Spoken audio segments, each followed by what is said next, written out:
దివ్యవాణి TV ప్రేక్షకులకు, కథోలిక విశ్వాసులకు క్రీస్తునాథుని నామమున శుభములు. క్రైస్తవత్వం కేవలం ఒక మతం కాదు, అది ఒక జీవన విధానం. ఈ అనంత జీవకోటిలో మనిషి కేవలం ఇతర ప్రాణుల్లాంటి జీవి కాదు. నేను ఎక్కడి నుంచి వచ్చాను, నా జీవిత ప్రయాణం ఎలా సాగుతుంది, నా జీవితానికి పరమార్థం ఉందా, నా జీవిత గమ్యస్థానం ఏమిటి అన్నటువంటి ప్రశ్నలు ప్రతి మనిషిలో కూడా ఉద్భవిస్తాయి.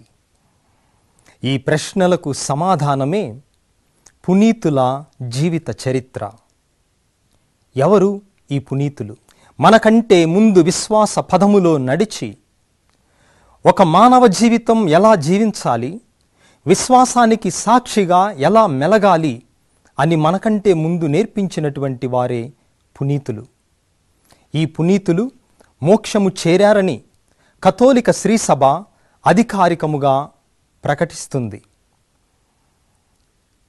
మనం కూడా ఈ పునీతుల జీవిత ఆదర్శాన్ని చూచి వారి జీవిత ముఖ్య సన్నివేశాలను తెలుసుకొని ప్రేరణ పొందుదాం.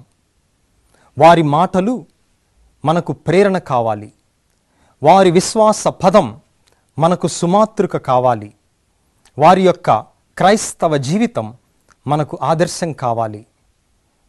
కనుక ఈ మన పునీతులు కార్యక్రమానికి మిమ్మందరినీ ప్రేమతో ఆహ్వానిస్తున్నాం.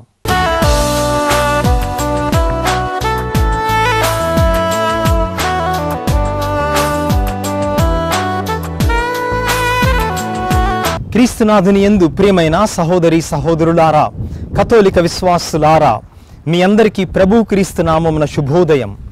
ఈరోజు జూన్ నెల 18వ తేదీ. తల్లి తిరుసభతో మనందరం సంతోషిస్తూ కవల సోదరులైనటువంటి పునీత మార్కు మరియు మర్సెల్లియన్ల పండుగను ఈరోజు కొనియాడుతూ ఉన్నాము.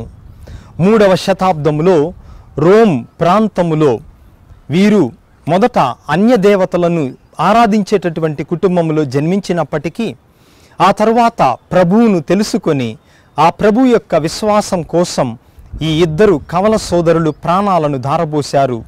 అత్యంత క్రూరముగా తలక్రిందులుగా వీళ్లను పట్టి బంధించి ఈటెలచే పొడిచి వీరి యొక్క ప్రాణాన్ని అత్యంత క్రూరముగా బలిగొన్నారు ఆ కర్కసులు. ప్రియ సహోదరి సహోదరులారా, వీరి యొక్క వేద సాక్షి జీవితం మన యొక్క విశ్వాసాన్ని బలపరచాలి. ఎంతో ప్రేరణాపూర్వకమైనటువంటి వీరి యొక్క జీవిత విశేషాలను మన పునీతులు కార్యక్రమంలో ఇప్పుడు తెలుసుకుందాం.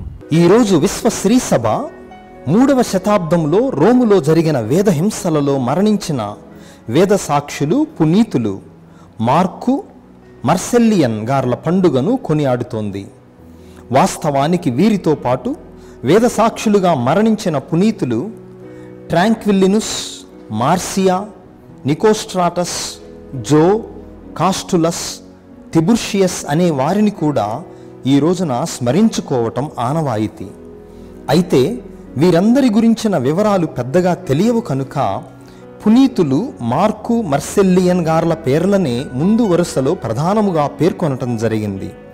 అయితే వీరందరూ కూడా క్రీస్తుపై తమ విశ్వాసం కోసం వేదసాక్షులుగా చంపబడ్డారన్నది మాత్రం 100కి 100 పాళ్ళు యథార్థం.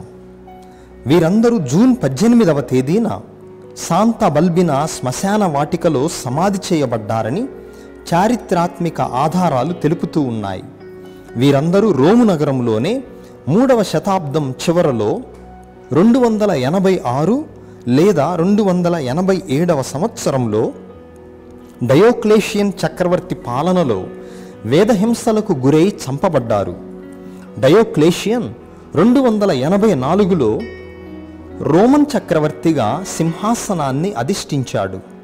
క్రైస్తవ మతానికి బద్ధ వ్యతిరేకిగా పేరొందిన ఈయన కాలంలో వేలాది మంది క్రైస్తవులు వేదహింసలకు గురై క్రీస్తు కోసం తమ ప్రాణాలను అర్పించారు. పునీత సెబాస్టియన్ గారి కార్యాలు అనే పుస్తకంలో వీరి వేదసాక్షి మరణాల గురించిన వివరాలు కొన్ని పౌరాణిక గాథల రూపంలో వ్రాయబడి ఉన్నాయి. అయితే ఈ పారంపర్య కథనాల ప్రకారం మార్కు, మర్సెల్లియన్ గారులు ఇరువురు కవల సోదరులని గొప్ప ధనవంతుల కుటుంబానికి చెందిన వారని తెలుస్తోంది. వీరు మొదట అన్యులై అన్య దేవతలనే పూజించేవారు. అన్య యువతులనే వివాహం కూడా చేసుకుని ఉన్నారు. బహుశా పునీత సెబాస్టియన్ గారి ద్వారానే వీరు క్రీస్తును తెలుసుకొని బప్తిస్మం స్వీకరించి రోములో ఉన్న తొలినాటి సంఘములో డీకన్లుగా పరిచర్య చేసేవారు. అయితే వీరు క్రైస్తవులుగా మారిన సంగతి వారి ఇంట్లో వారికి కూడా తెలియదు. ఒకానొక సమయములో రోమను దేవతలకు బలులు అర్పించే సందర్భంగా వీరు విగ్రహాలకు బలులు అర్పించి మ్రొక్కేందుకు నిరాకరించటంతో వీరు క్రైస్తవులు అనే విషయం బయటపడింది. వెంటనే చక్రవర్తి వీరిని బంధించి చెరసాలలో వేయించాడు. ఆ తరువాత వీరిని చిత్రహింసలకు గురి చేసి క్రైస్తవాన్ని వదిలివేయమని, రోమను దేవతలకు బలులు అర్పించమని బలవంత పెట్టాడు. లేకుంటే మరణశిక్ష తప్పదని కూడా హెచ్చరించాడు. అయితే వారి బెదిరింపులకు వీరు ఏమాత్రం భయపడక క్రీస్తును వదిలే కన్నా ప్రాణం వదలటమే మేలు అని ధైర్యముగా బదులిచ్చారు. ఆ తరువాత వీరికి విచారణ జరిపిన రోమన్ న్యాయాధిపతి క్రొయేషియస్ వారికి వెంటనే శిరచ్ఛేదన శిక్ష విధించాడు.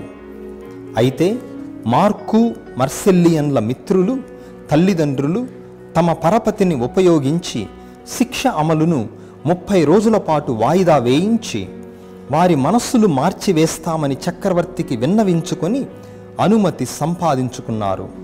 వారి తల్లిదండ్రులైన ట్రాంక్విల్లినస్, మార్సియాలు, వారి ఇతర కుమారులు, మార్కు మర్సెల్లియన్ల భార్యలు, పసికందులుగా ఉన్న వారి చిన్న బిడ్డలతో సహా వీరిని చెరసాలలో కలుసుకొని క్రైస్తవ మతాన్ని విడిచిపెట్టాల్సిందిగా కన్నీరు మున్నీరై ప్రాధేయపడ్డారు.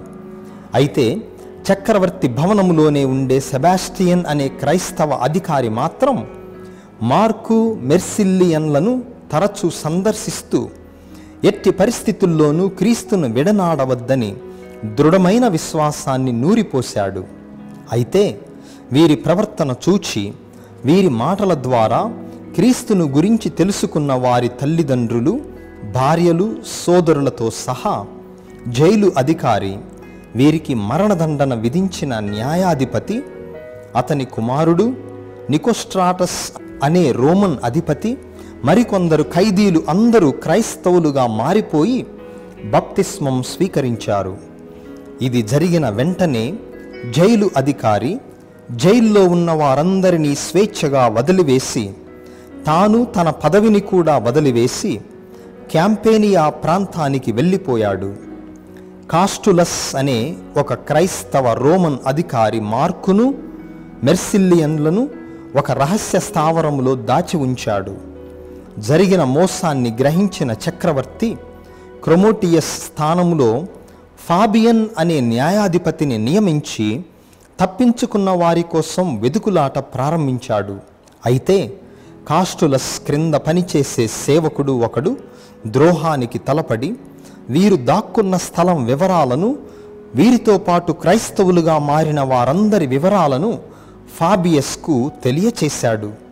దాంతో మార్కు, మెర్సిల్లియస్లను మరలా బంధించి తెచ్చి 2 స్తంభాలకు తలక్రిందులుగా వ్రేలాడదీసి కాళ్లను మేకులతో స్తంభాలకు దిగకొట్టి రాత్రంతా కఠోర వేదనలకు గురిచేశారు. చివరకు ఉదయాన్నే వారిని ఈటెలతో పొడిచి చంపివేశారు. క్రైస్తవం స్వీకరించిన అధికారి భార్య జేకు 6 సంవత్సరాలుగా మాట పడిపోయి ఉంది. అయితే ఆమె బాప్తిస్మం స్వీకరించగానే ఆమెకు మాట తిరిగి వచ్చింది. ఆమెను చెట్టుకు తలక్రిందులుగా వ్రేలాడదీసి క్రింద మంట పెట్టి సజీవ దహనం చేశారు. నికోస్ట్రాటుస్ను మరో 5గురిని టైబర్ నదిలో ముంచి చంపివేశారు. త్రిబూర్షియస్ను గుంత తవ్వి గోతిలో పడేసి సజీవ సమాధి చేసి చంపివేశారు. ఈ విధముగా ఒక్కొక్కరిని ఒక్కో విధముగా చిత్రహింసల పాలు చేసి క్రూరాతి క్రూరంగా హింసించి చంపివేశారు. అయితే వీరి వేదసాక్షి మరణాలను కనులారా చూచిన మరెందరో లెక్కకు మించి క్రైస్తవులుగా మారిపోయారు. ఈ విధముగా పునీతులు మార్కుస్ మెర్సిలియస్ను, వారితో పాటు వారి కుటుంబ సభ్యులు, క్రైస్తవ అధికారులు, న్యాయాధిపతి, మరికొంతమంది క్రైస్తవులు ఆనాటి చిత్రహింసలలో వేదసాక్షి మరణం పొంది పరలోక భాగ్యం పొందారు. ప్రియమైన విశ్వాసులారా, మన విశ్వాసం కూడా వేదసాక్షుల విశ్వాసం వలె విరాజిల్లాలని, విశ్వమంతటా విశ్వాస వ్యాప్తికి సువార్త బీజాలను వెదజల్లాలని ఈనాడు మన పరలోక తండ్రిని ప్రార్థిద్దాం. ప్రార్థించుదము. విశ్వాసులను బలపరచువో సర్వేశ్వరా, ఈ దినము కవల సోదరులైనటువంటి పునీత మార్కు మరియు పునీత మార్సెల్లియన్లను మేము స్మరించుకొనుచు, వారు ఏ విధముగా మీ నామం కోసం, సువార్త వ్యాప్తి కోసం రక్తాన్ని ధారబోసి అనేక శ్రమలను, కఠోరమైనటువంటి క్రూరమైనటువంటి బాధలను పొందారో, అదే విధముగా మాలో ఉన్నటువంటి విశ్వాసమును కూడా మీరు బలపరచుడు. మాలో ఉన్నటువంటి పిరికితనమును తీసివేసి మిమ్ము వెంబడించుటలో వెనుదిరగనటువంటి విశ్వాసమును మా అందరిలో కలిగింపుడు. తద్వారా వీరి జీవితము ద్వారా మేము కూడా ప్రేరణను పొంది సన్మార్గములో నడుస్తూ మీ దివ్య కుమారుని గురించి అందరికీ ప్రకటింతుముగాక. మా నాథుడును మీ కుమారుడైన క్రీస్తు ద్వారా ఈ మనవి చేయుచున్నాము. ఆమెన్.